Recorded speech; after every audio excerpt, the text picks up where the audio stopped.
এই মুহূর্তে সবথেকে গুরুত্বপূর্ণ খবর, 5 রাজ্যে বাংলায় বা নজর রাখতে হচ্ছে আবহাওয়ার খবরের দিকে, কারণ আজ থেকে রাজ্যে আবহাওয়ার পরিবর্তন। আজ থেকে ক্রমে বাড়বে তাপমাত্রা এবং আগামী 3 দিনে 3 থেকে 4 ডিগ্রি তাপমাত্রা বাড়তে পারে। আর কি বলছে আবহাওয়া অফিস, পুরো বিষয়টি নিয়ে আপডেট নিয়ে নেওয়া যাক। আমাদের সঙ্গে রয়েছেন আমাদের প্রতিনিধি বিশ্বজিৎ সাহা। বিশ্বজিৎ আরো বিস্তারিত বলবে। বিশ্বজিৎ, হাওয়া অফিস কি বলছে? দেখো, তাপমাত্রা 3 থেকে 4 ডিগ্রি বাড়লেও শীতের আমেজ থাকবে এবং এই শীতের আমেজের মধ্যেই মাঘের শুরুতেই বৃষ্টির সম্ভাবনা। আজ রাজ্যে বৃষ্টির সম্ভাবনা, কলকাতাতেও আজ সন্ধে বা রাতের দিকে বৃষ্টির সম্ভাবনা থাকছে। বেলা যত বাড়বে ততই আংশিক অর্থাৎ আবহাওয়ার পরিবর্তন। একটি উচ্চচাপ বলয় তৈরি হয়েছে বঙ্গোপসাগরে এবং তার থেকে পূবালি হাওয়ায় প্রচুর জলীয় বাষ্প ঢুকবে। অন্যদিকে ঝাড়খণ্ডের কাছে একটি ঘূর্ণাবর্ত তৈরি হয়েছে পশ্চিমী ঝঞ্ঝার প্রভাবে। এই শীতল হাওয়া ও গরম হাওয়ার সংস্পর্শেই রাজ্যে বৃষ্টির সম্ভাবনা। দার্জিলিং এ ইতিমধ্যেই তুষারপাত হয়েছে। সিকিম এবং দার্জিলিং এর উঁচু এলাকায় তুষারপাতের সম্ভাবনা থাকছে, কারণ তাপমাত্রা হিমাঙ্কের নিচে নেমে যাবে এমনটাই সম্ভাবনা।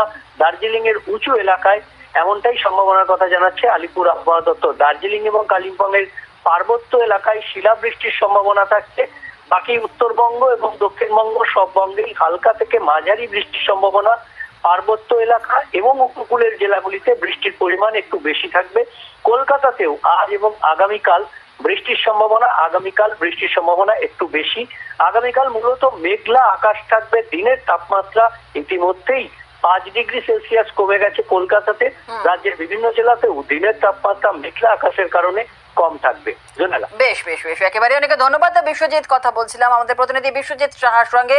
আর বৃষ্টির সম্ভাবনা আগামীকাল বাড়বে, বৃষ্টির পরিমাণ আর কি বলছে বিভিন্ন জেলার ঠিক কি ছবি রয়েছে। পুরুলিয়া থেকে রয়েছে আমাদের প্রতিনিধি ইন্দ্রজিৎ, আর বাঁকুড়া থেকে রয়েছে আমাদের অপর প্রতিনিধি প্রিয়ব্রত। ইন্দ্রজিতের কাছে পুরুলিয়ার খবর একটু জেনে নেওয়া যাক। বিগত কয়েকদিন ধরে আমরা ইন্দ্রজিৎ যে ছবি দেখছিলাম যে ঘন কুয়াশা চাদরে ঢেকে গিয়েছিল পুরুলিয়া, এবং গ্যাংটকের সঙ্গে পাল্লা দিয়ে ঠান্ডাও ছিল। আজ সকাল থেকে পুরুলিয়া